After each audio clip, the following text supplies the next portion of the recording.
ओम नमः सिद्धेभ्यः। ओम नमः सिद्धेभ्यः। ओम नमः सिद्धेभ्यः। मंगलम भगवान वीरो मंगलम गौतमो वने मंगलम कुंदकुंदाद्यो जैन धर्मोस्तु मंगलम सर्वमंगलमांगल्यम सर्वकल्याणकारकं प्रधानं सर्वधर्माणां जैनम जयतु शासनम। अहिंसा परमो धर्म की महावीर भगवान की प्रातः स्मरणीय परम पूज्याचार्य गुरुवर श्री विद्यासागर जी मुनि महाराज की जय।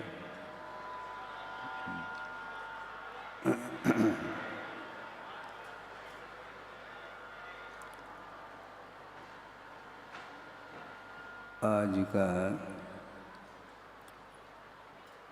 द्वितीय दिन है जो कि गर्भ कल्याण का उत्तरार्ध माना जाता है। कल प्रातःकालीन वेला में और अपराह्न वेला में भी गर्भ कल्याण के विषय में आप लोगों ने सुना है।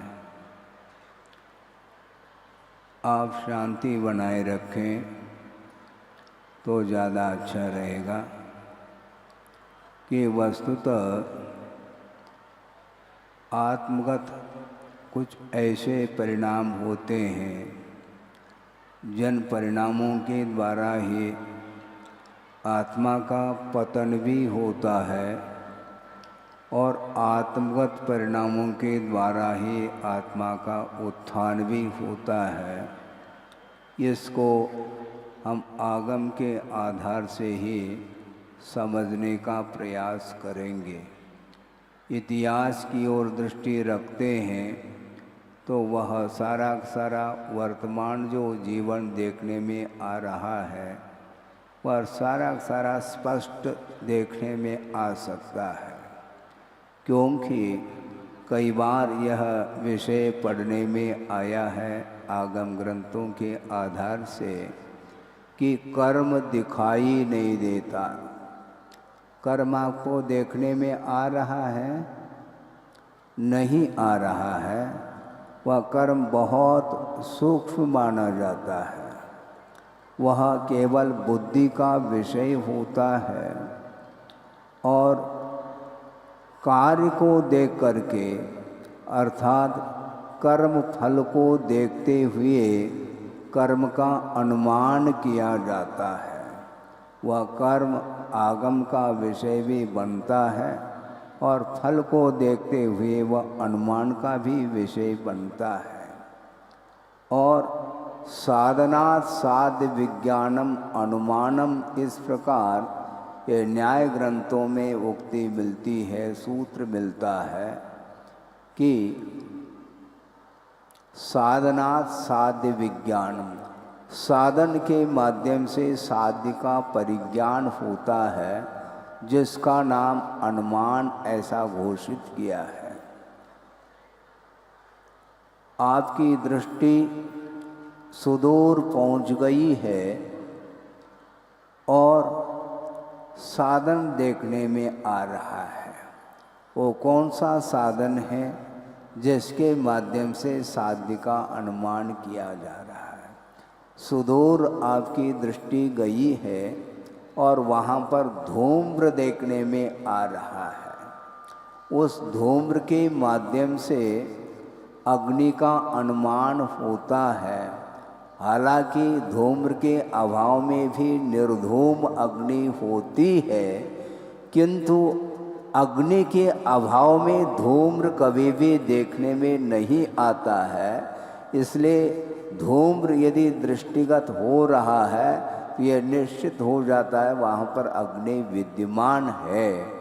उसी प्रकार कर्म का फल निरंतर द्रव्य क्षेत्रादि के निमित्त को लेकर के वह आत्मा के लिए फल मिल रहा है। उस फल को देखते हुए ही कर्म का अनुमान किया जाता है और वह आगम के माध्यम से ही वो सूक्ष्म कर्म को हम पकड़ सकते हैं और श्रद्धान का विषय बनाया जाता है। स्वयं के द्वारा ही अर्जित जो कर्म होता है, जो पाप और पुण्य के रूप में जिसका अर्जन संसारी प्राणी ने किया है, और उसका जब उदय आता है तो वहाँ पर आपको सुख अथवा दुख का संवेदन होता है। सुख दुख का संवेदन करता तो आत्मा ही है, किंतु वह कर्म का फल माना जाता है। इसलिए आत्मगत ऐसे कौन से परिणाम होंगे जो कि 3 लोक ही उस आत्मा से प्रभावित होता चला जा रहा है। उस आत्मा ने ऐसा कौन सा कार्य किया होगा अतीत में जो कि वह गर्भ में आया है और अभी से उसका प्रभाव प्रारंभ हो चुका है। बहुत विचित्र परिणति है जीव की, आत्मा की। सोचो, विचार करो। ऐसा भी परिणाम कर लेता है जिस परिणाम के द्वारा वह अधोगति का पात्र भी बनता है, वह तिर्यंच गति का भी पात्र बनता है। निगोद आदि पर्याय को प्राप्त करने के लिए भी उसके ही परिणाम कारण सिद्ध होते हैं। यह अज्ञान का परिणाम माना जाता है, ये प्रज्ञा का ही अपराध माना जाता है, जिसका फल संसारी प्राणी को अनंत काल के लिए दुख का संवेदन कराने में वह कारण सिद्ध हो रहा है। और ठीक इसके विपरीत भी परिणाम वही कर लेता है। परिणाम का कर्ता कोई भिन्न हो और उसका फल का भोक्ता कोई भिन्न हो, ऐसा नहीं हो सकता। जिसने कर्म का अर्जन किया है और कर्म के अर्जन करने में जिसने परिणाम किए हैं, उन परिणामों का कर्ता भी वह स्वयं ही होता है। और भिन्न भिन्न निमित्तों को लेकर के जब फल सामने आता है तो उसका भोक्ता भी वह स्वयं ही जीव होता है। किंतु संसारी प्राणी की यह आदत है, कर्ता स्वयं है और दूसरे के सिर पर वह लादता फिरता है। स्वयं अपराध करता है और वह दूसरे को दोषी सिद्ध करने का प्रयास करता है। इसी को गुरुदेव ने कहा है, यह प्रज्ञा का अपराध माना जाता है। और प्रज्ञा का अपराध इतना भयानक माना जाता है कि वह ये क्षण के लिए भी कर लेता है वह अपराध, उसका फल भोगने के लिए उसको सागरोपम आयु तक वह फल देता ही रहता है। और फल जब सामने आता है उस समय प्रभु के सामने हाथ जोड़ने से वह फल कभी भी छूट नहीं सकता है। निदत्ति निकाचित कर्म जिसको बोलते हैं, जो कि अनिवार्य रूप से वह फल देता है, किंतु कर्म बंद करते समय संसारी प्राणी को होश हवास नहीं रहता है। इसी को आचार्यों ने कहा अज्ञात भाव। अज्ञात भाव को हम खोलना चाहते हैं, प्रसंग है इसलिए। अज्ञात का अर्थ ये नहीं समझना चाहिए मुझे ज्ञात नहीं है, इसका नाम अज्ञात नहीं कहा, किंतु मदात प्रमादात वा अनवबोध्य प्रवृत्ति अज्ञातम, ऐसा पूज्यपाद स्वामी सर्वार सिद्धि में स्पष्ट कर रहे हैं। उन्मत्तता के कारण, प्रमाद के कारण, अनवबोध्य अर्थात बिना सोच विचार किए जो कार्य करता है उसका नाम अज्ञात बोला है। सोचो, विचार करो, पूरा संसार विषयों में जब डूब जाता है उसको भान नहीं रहता कि मुझे क्या करना चाहिए, मेरे द्वारा क्या कर्तव्य है, क्या अकर्तव्य है। ये सारा सारा विचार से परे हो जाता है। वह समझ में नहीं आता कि मुझे करना क्या चाहिए। और गुरु वीतरागी गुरु करुणा कर रहे हैं, इसके उपरांत भी उसकी दृष्टि गुरुओं की उन करुणामय वचनों को सुनने के लिए वह तत्पर नहीं होता, बल्कि उन वचनों की वह अवज्ञा कर डालता है। सोचो विचार करो, इसको बोलते हैं भाग्य। ये भाग्य नहीं, दुर्भाग्य माना जाता है। मनुष्य पर्याय को प्राप्त करने के उपरांत जिस मनुष्य पर्याय के माध्यम से ही मुक्ति का राह पकड़ सकते हैं, मोक्ष मार्ग पर आरूढ़ हो सकते हैं, किंतु उसके भाग्य में वह मोक्ष मार्ग नहीं, किंतु अपने ही परिणामों के द्वारा वह अधोगति का पात्र बनता है।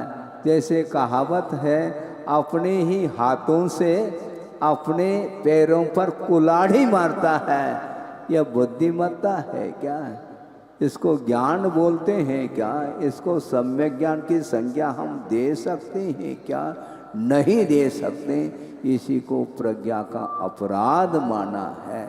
अब सोचो विचार करो, 2 दिन से आप सुन रहे हैं गर्भ कल्याण के विषय में, और उस आत्मा ने ऐसा कौन सा भाव, पवित्रतम भाव किया होगा जिसका फल सामने आने के पूर्व में ही सौधर्म इंद्र की आज्ञा से और भगवान के माता पिता के आंगन में रत्नों की वृष्टि जो हो रही है, वह सारा सारा श्रेय किसको जाता है?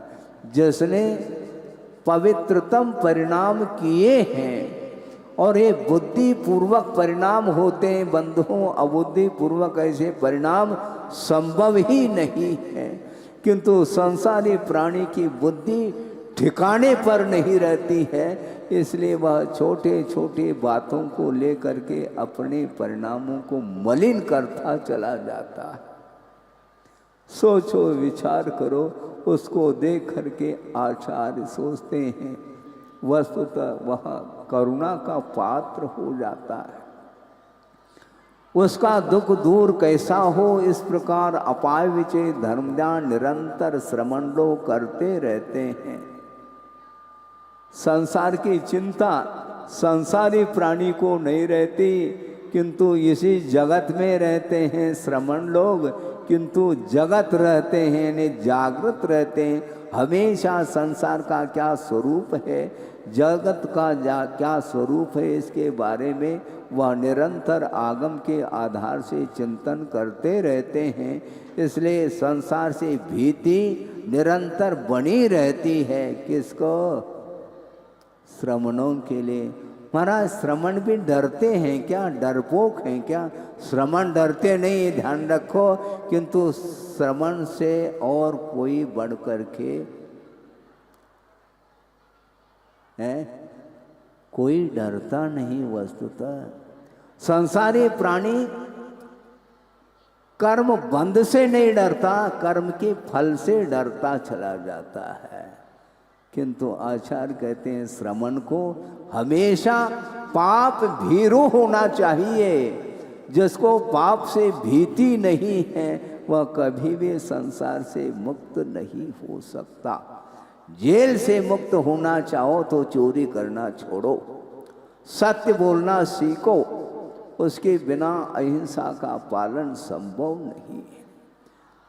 वाणी मिली है, मुख मिला है, किंतु उस मुख के माध्यम से सत्य का सहारा लेकर के वह आत्म कल्याण करता हुआ पर कल्याण के लिए तत्पर नहीं हो पाता। उसका वह मुख होना और नहीं होना बराबर सिद्ध होता है। सारी की सारी सामग्री, मोक्ष मार्ग की सामग्री उपलब्ध होने के उपरांत भी उसका यदि दुरुपयोग करता है तो उसके लिए और कोई भी रास्ता नहीं, कोई उपाय नहीं है सिवाय निरंतर वह पापमय जीवन जीता है तो उसका पतन तो निश्चित है। उसमें संदेह करने की कोई भी आवश्यकता इसलिए नहीं है क्योंकि कार्य ही उस प्रकार का करता चला जा रहा है जिसका फल निश्चित रूप से उसको चखना पड़ेगा। यदि पुण्य का अर्जन करता है, पुण्यान बंदी पुण्य का अर्जन करता है, उसका निश्चित रूप से फल उसको अच्छा मीठा मिलना है। अमृत के समान उस पुण्य का फल चखने में आता है। और संसारी प्राणी उस पुण्यात्मा को देख करके हैरान हो जाता है, हमारी गति क्या हो रही है और इनको इस प्रकार की सामग्री कहाँ से मिल गई, और वह ईर्ष्या करना प्रारंभ करता है। यह अज्ञान माना जाता है। ईर्ष्या मत करो। आप ध्यान से सुने, बहुत अच्छा माइक है, आपका माइंड भी अच्छा रहे। मैं ये कह रहा था कि वस्तुतः जो पुण्य का अर्जन करता है पुण्यात्मा, और उसकी सामग्री भोग सामग्री को दे करके ईर्ष्या का अनुभव करता है संसारी प्राणी, जबकि ईर्ष्या के स्थान पर उसको और आत्म पुरुषार्थ करना चाहिए था। मोक्ष पुरुषार्थ करो। यह ईर्ष्या किसी भी पुरुषार्थ के अंतर्गत नहीं आ सकता। ईर्ष्या को किस पुरुषार्थ में लिया? किसी पुरुषार्थ में लिया है क्या? अर्थ पुरुषार्थ, धर्म पुरुषार्थ, काम पुरुषार्थ और मोक्ष पुरुषार्थ, इन चारों में किस पुरुषार्थ के अंतर्गत आता है ईर्ष्या? कोई पुरुषार्थ नहीं। वह पुरुषार्थ नहीं बल्कि विपरीत पुरुषार्थ का परिणाम है। इसलिए उसके अंदर ईर्ष्या जागृत हो रही है, इसलिए उसका पतन हो रहा है। जिसका उत्थान हो रहा है उसको ये सोचना चाहिए, हमारा यह तीव्र पुण्य का उदय है कि कम से कम उस महान आत्माओं का हम दर्शन कर रहे हैं। ऐसे भी जीव हैं जो महानतम पुरुषार्थ के द्वारा वह अपने आप को पवित्रता में ढाल नहीं सकता, किंतु जो पवित्र जीवन जिनका देखने में आ रहा है उनका दर्शन करके भी वह अहोभाग्य मानता है। वस्तुतः प्रमोद भाव होना चाहिए, और प्रमोद भाव के स्थान पर वह ईर्ष्या करता चला जाता है। इसलिए उसके कारण ही उसका पतन होता है। हाँ, मुख्यमंत्री, उप मुख्यमंत्री, बिल्कुल। हाँ,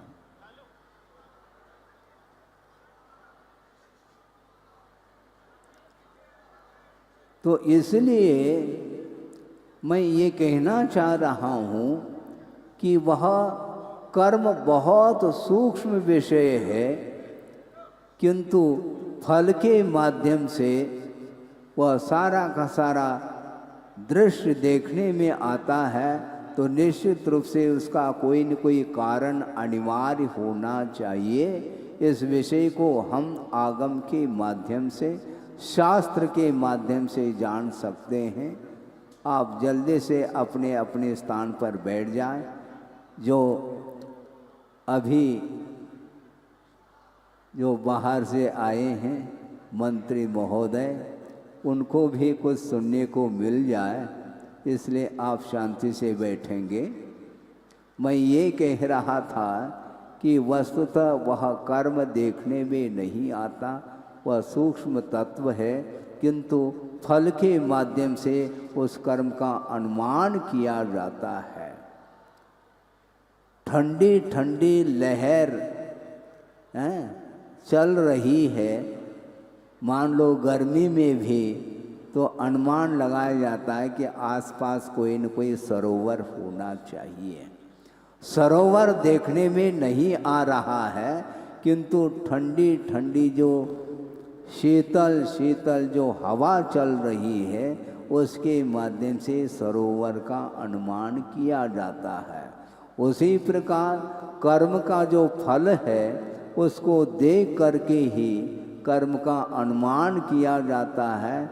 ऐसा कोई विशिष्ट इस जीव ने कार्य किया है अतीत जीवन में, भव में, उसी का प्रतिफल है कि सारी सारी जनता उस महान आत्मा की ओर दौड़ लगा रही है। साधना करते समय साधक की दृष्टि हमेशा भीतर की ओर दृष्टि होती है। गुरुदेव का ये बार बार कहना रहा है श्रवणों के लिए भी, श्रवण बनने के उपरांत भी उनका ये कहना रहा कि श्रवण बनना अलग वस्तु है, वह भी पुण्य के उदय में ही श्रवण पद मिलता है, किंतु जीवन भर उस श्रवण पद का पालन करते हुए उसमें जो विकास किया जाता है वह अंतरंग साधना के बिना संभव नहीं है। और अंतरंग साधना की ओर जिसकी दृष्टि जाती है वह हमेशा पाप से डरता रहता है। जहाँ कहीं भी देखो वहाँ पर मार काट देखने को मिलता है। आप जानते होंगे कुछ दिनों से वह प्रसंग सुनने को मिला, सबको ज्ञात होगा कि पाकिस्तान और भारत के बीच में जो संघर्ष कुछ दिन के लिए चला, और सुनते हैं उसमें अब दोनों में शांति आ रही है। संघर्ष होता है ये अज्ञान के कारण होता है। निरपराध व्यक्ति के प्रति भी जो विपरीत परिणाम करता है वह विपरीत परिणाम भी अज्ञान का ही प्रतिफल माना गया है। इसलिए ज्ञान के माध्यम से आत्मा का उत्थान होता है और अज्ञान के माध्यम से आत्मा का पतन होता है, ऐसा आगम ग्रंथों में पढ़ने को मिलता है। इसलिए गर्भ कल्याणक मना रहे हैं। वह गर्भ में जीव आया है, अभी उसका जन्म नहीं हुआ, किंतु जन्म होने के पूर्व में ही यह सारा का सारा वातावरण शांतिमय वातावरण हो चुका है। यहाँ तक कि गर्भ में आते ही 3 लोक में भी एक क्षण के लिए शांति, कहाँ पर अधोलोक में भी शांति मिलती है, ऐसा सुना है। इसलिए आचार्य कहते हैं कि वस्तुतः आत्मा का स्वभाव क्या है उस ओर ध्यान तो दो। आत्मा का स्वभाव कषाय करना आत्मा का स्वभाव नहीं है। क्रोध, मान, माया और लोभ, राग, द्वेष, ये सारे जितने भी कालुष्य परिणाम हैं, इन परिणामों के द्वारा कभी भी जीव का उत्थान नहीं हो सकता। इस प्रकार गाढ़ श्रद्धान करने की आवश्यकता है।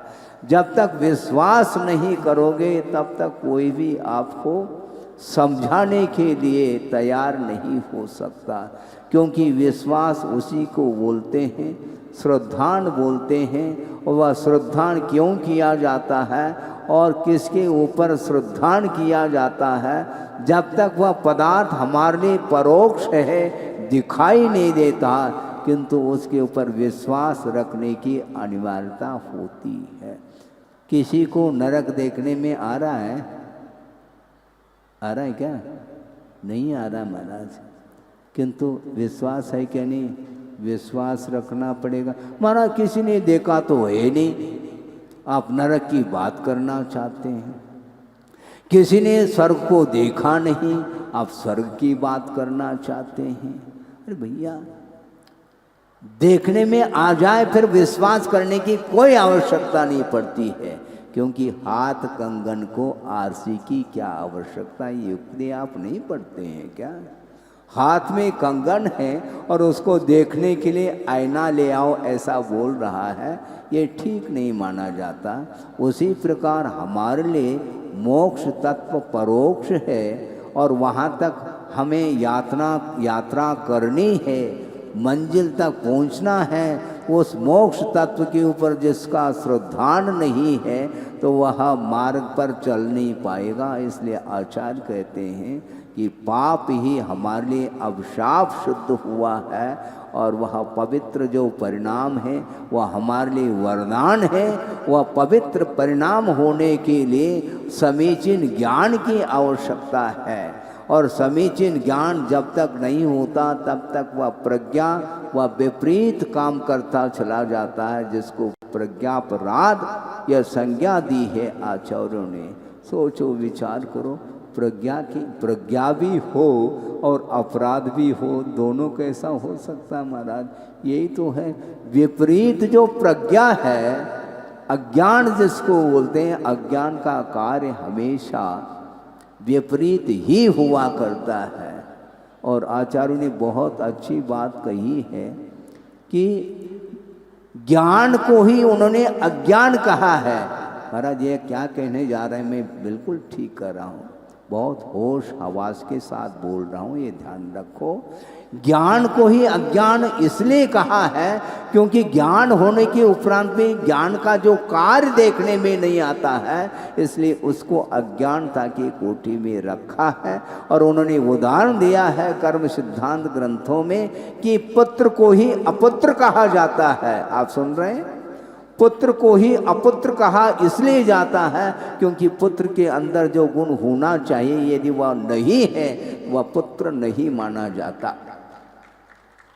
सोचो विचार करो, गुण होना चाहिए, गुणों की आराधना होती है, गुणानुवाद होता है, गुणी की आराधना होती गुण के माध्यम से, और व्यक्ति की आराधना नहीं होती किंतु व्यक्तित्व की आराधना होती है।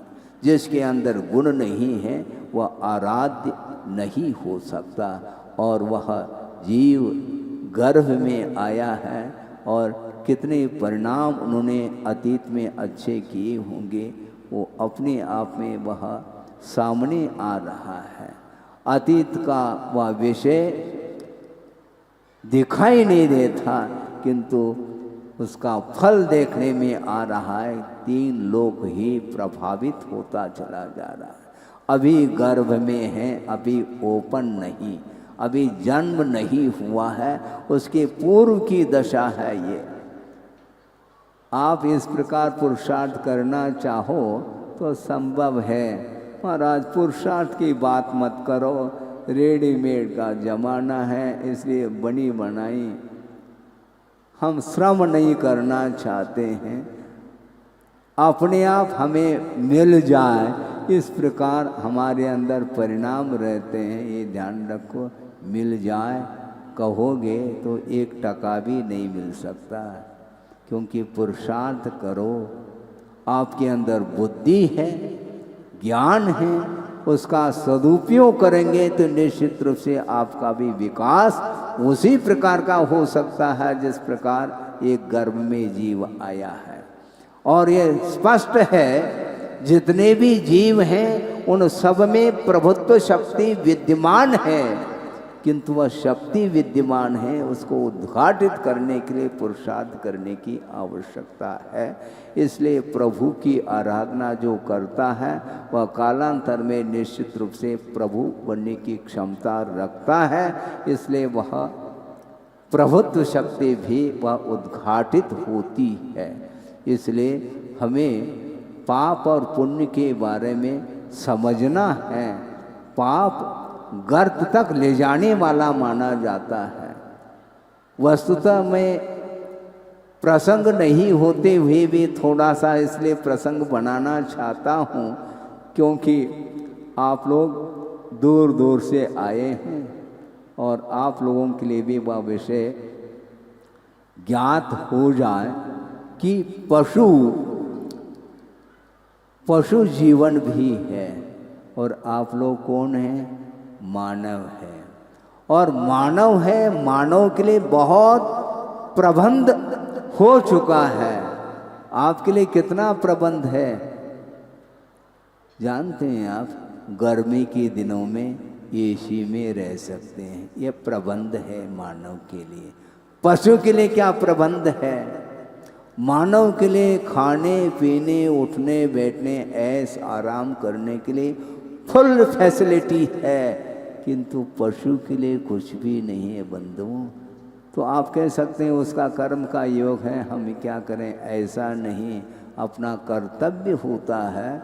जिस प्रकार आप देश के हित में, राष्ट्र के हित में, समाज के हित में कार्य करते हैं और अपने परिवार के विकास के लिए आप निरंतर प्रयासरत रहते हैं, उसी प्रकार मूक पशुओं के प्रति भी आपका योगदान होना चाहिए, क्योंकि वह मूक है, बोल नहीं सकते, अपनी पीड़ा को व्यक्त नहीं कर सकते हैं। वो किसके सामने रोएंगे, किसके सामने बताएंगे, बड़ा कठिन होता है। उसको देख करके करुणा के 2 आंसू आना चाहिए आंखों में, नहीं है तो वह पत्थर का हृदय माना जाता है, क्योंकि अहिंसा के बिना किसी का भी उत्थान नहीं हुआ है, न होगा। एक प्रसंग, छोटा सा प्रसंग, इसी प्रसंग को लेकर के कह रहा हूँ। सिद्धवरकूट है, निमाड़ में है, हाँ निमाड़ में है। सिद्धवरकूट बड़वानी के पास है, जहाँ पर ओंकारेश्वर आप जानते होंगे। और वहाँ पर गुरुदेव पहुँचे हैं विहार करके संग सहित, और ग्रीष्मकालीन वह समय चल रहा था।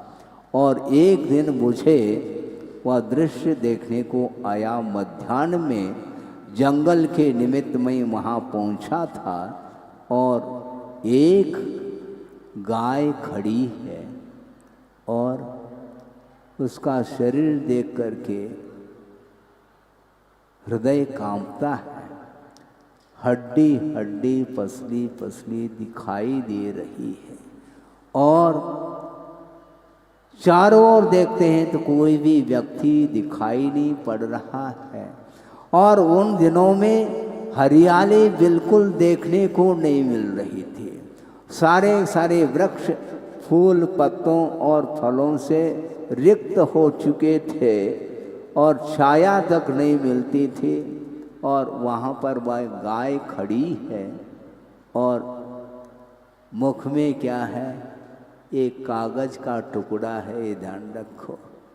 और वह खा रही, हमने देखा। इसको बोलते हैं कर्म का फल।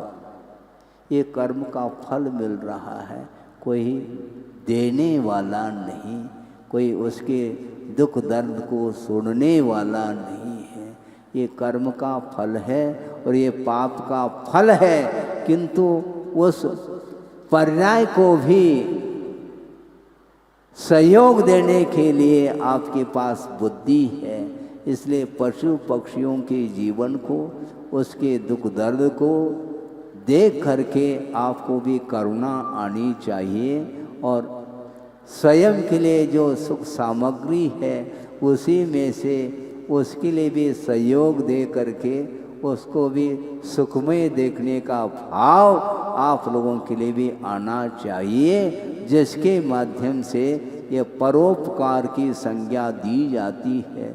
जिस प्रकार स्वयं वह सुखमय जीवन यापन करने के लिए वित्त का अर्जन करता है, उस वित्त में से उन पशु पक्षियों के जीवन को भी सुखमय शांतिमय बनाने के लिए परोपकार की दृष्टि से उसके लिए सहयोग प्रदान करते हैं। तो निश्चित रूप से इससे बढ़ कर के और कोई भी धर्म नहीं हो सकता है।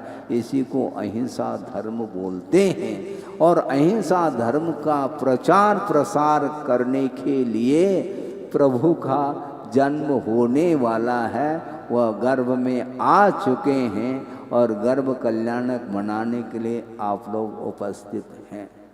संस्कार आत्मा के ऊपर डालने के लिए बहुत परिसर को शांत बनाने की आवश्यकता पड़ती है।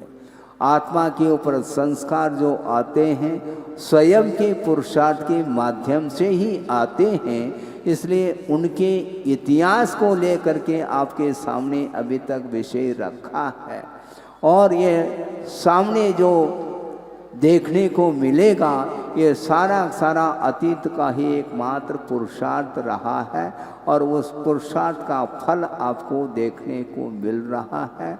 यह स्वयं का ही आत्मा का ही पुरुषार्थ माना जाता है।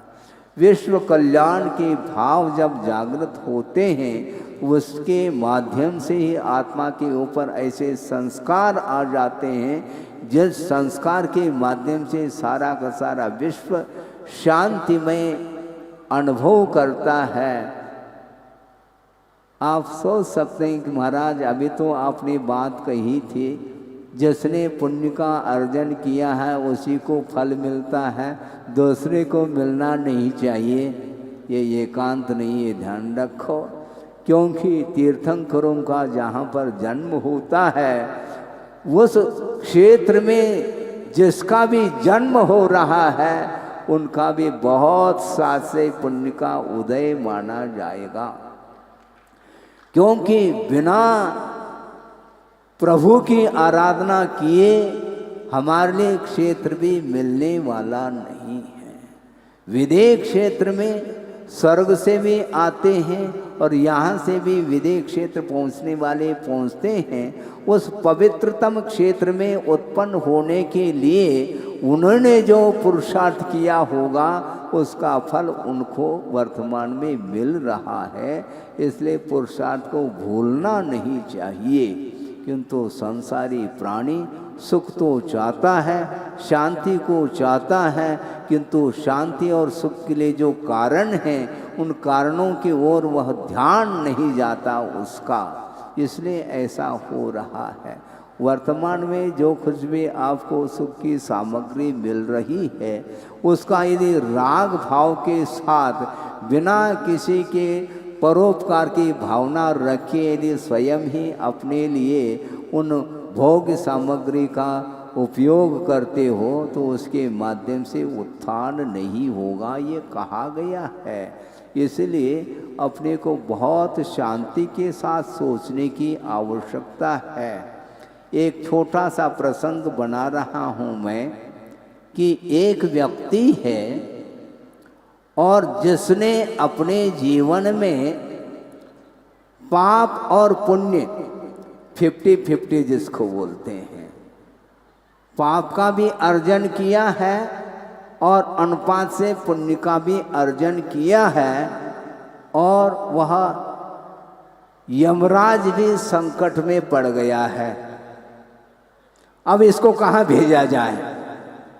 क्योंकि इसने पुण्य का भी अर्जन किया है और अनुपात से, और पाप का भी अर्जन किया है। 50% पुण्य का अर्जन और 50% पाप का अर्जन किया है, इसलिए इसको कहाँ भेजा जाए? वह पूछ रहा है उस व्यक्ति के लिए। वह व्यक्ति कहता है कि आप भेजो जहाँ भेजना, किंतु बाद में भेजना, किंतु जहाँ आप भेजना चाहते हैं वहाँ का दृश्य भी तो मुझे देखने दो एक बार। तो यमराज बोलते हैं तुम कहाँ जाना चाहते हो? थोड़ा सा स्वर्ग का दृश्य कैसा है उसको देखना चाहता हूँ। अच्छी बात है। स्वर्ग का दृश्य दिखाने के लिए उसको ले जाता है और स्वर्गीय दृश्य देखने को मिलता है। किंतु वहाँ पर स्वर्गीय जो दृश्य है वहाँ पर शांतमय वातावरण है।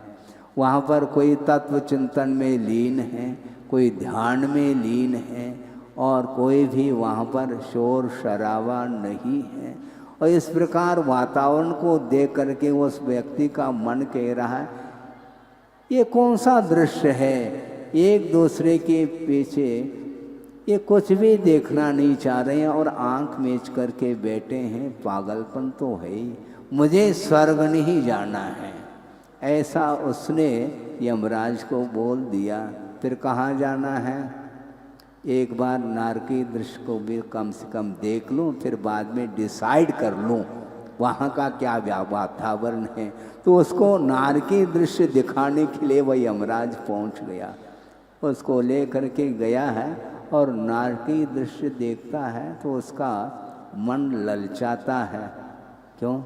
वहाँ पर एक दूसरे व्यक्ति, वहाँ पर मार काट देखने में नहीं मिल रहा है, और वहाँ पर शोर शराबा है, और एक व्यक्ति वहाँ पर आकर के खड़ा हो जाता है। हाथ में इसका कौन सा प्याला है? वह मदिरा का प्याला वह पकड़वा देता है, इसको पी ले। और वहाँ पर डांस करने के लिए कक्ष में ले जाता है। ये जो वातावरण है, ये लुभावना वातावरण उसको आकर्षित कर लिया और उसने डिसाइड कर ली मुझे स्वर्ग के स्थान पर नरक जाना अच्छा लग रहा है। ऐसा यमराज के सामने उसने अपनी बात रखी। यमराज सोच रहा है अभी एक बार और डिसाइड कर लो, क्योंकि एक बार मैं भेज दूं फिर वापस मैं तुम्हें वहाँ से लौटा नहीं सकता, ये ध्यान रखो, चेतावनी दे रहा हूँ, फिर से एक बार और सोच लो। हमने तो सोच लिया, अब डिसाइड, निर्णय हमने ले लिया है, इसलिए मुझे स्वर्ग पसंद नहीं है, मुझे नरक में ही भेज दो। तो अब यमराज क्या कहता है, उसको नरक भेज देता है। और भेजते ही वो सोचता ये क्या हुआ, अभी तो जो दृश्य तुमने दिखाई थी, देखा था हमने, वो बिल्कुल ठीक विपरीत वह दृश्य देखने में आ रहा है। हमारी भूल हो गई ऐसा लग रहा है। भूल क्या, हमने बार बार पूछा था तुम्हें, और वहाँ पर क्या दृश्य देखने में आ रहा, ओरिजिनल नारकी दृश्य देखने में आ रहा है। वहाँ पर मार काट के अलावा कुछ दिखाई नहीं दे रहा है। जिस प्रकार एक दूसरे को देख करके श्वान अर्थात कुत्ते भौंकते रहते हैं, उस प्रकार परस्पर में नारकी एक दूसरे को काटने के लिए, एक दूसरे को मार काट करने के लिए दौड़ लगा रहे हैं। उस दृश्य को देख करके, उस भयावह दृश्य को देख करके वह पश्चाताप कर रहा है वह व्यक्ति, और यमराज को कह रहा है मेरी भूल हो गई। अब भूल हो गई, हम कुछ नहीं जानते हैं, फिर मेरे साथ इस प्रकार क्यों व्यवहार किया गया आपके द्वारा। मैं सही व्यवहार में कर रहा हूँ, क्योंकि जो पहला आपने जो नारकी दृश्य देखा था वह एकमात्र विज्ञापन था, ये ध्यान रखो। और विज्ञापन में तुम लुभाव में आ गए तो मैं क्या कर लूँ। ये ओरिजिनल यह नारकी दृश्य है, इसमें जाना ही पड़ेगा तुम्हें। इस प्रकार संसारी प्राणी हमेशा वह पंचेंद्र के विषयों को लेकर के लुभाव में आ रहा है और पुण्य पाप को भूल जाता है, और वह नहीं करने योग्य वह कृत्य करता ही चला जाता है, और फल सामने आता है तो वह रोना प्रारंभ करता है। इसलिए आचार्य कहते हैं तुम्हारा जो पतन हुआ है और तुम्हारे ही आत्मगत विपरीत परिणामों के द्वारा पतन हुआ है। किसी दूसरे का इसमें कोई हाथ, कोई हिस्सा, कोई भागीदारी संभव ही नहीं है। जो स्वयं जैसा करता है उसका परिपाक उसको स्वयं को ही मिलता है। इसलिए गर्भ में आया है जीव, सोचो विचार करो, सौदर्भ इंद्र फूला नहीं समा रहा है, वो सारे परिवार के साथ वह आ रहा है, और जितने भी देव देवांगनाएं हैं वो अपने आप को भूल रही हैं और नृत्य गान करते हुए इस प्रतीक्षा में हैं कि वह प्रभु का जन्म कब होगा और कब हम दर्शन करेंगे। इस प्रकार उनके अंदर भाव जागृत हो रहे हैं, क्योंकि जैसा दृश्य देखने में आता है उसको देख करके उसी प्रकार के परिणाम होते रहते हैं।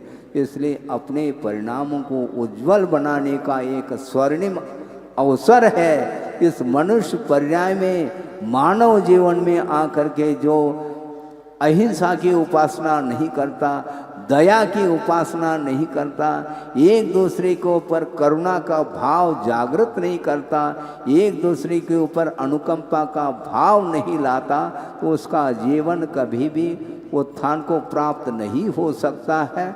इसलिए जीवन को उन्नति की ओर ले जाना चाहते हैं, आत्मा को ऊंचाई तक पहुंचाना चाहते हैं, तो उसके लिए आगम के अनुरूप अहिंसा की उपासना करते हैं, सत्य की उपासना करते हैं और अपरिग्रह की उपासना करते हैं, अचौर्य धर्म की उपासना करते हैं, तो इसके माध्यम से उत्थान संभव है।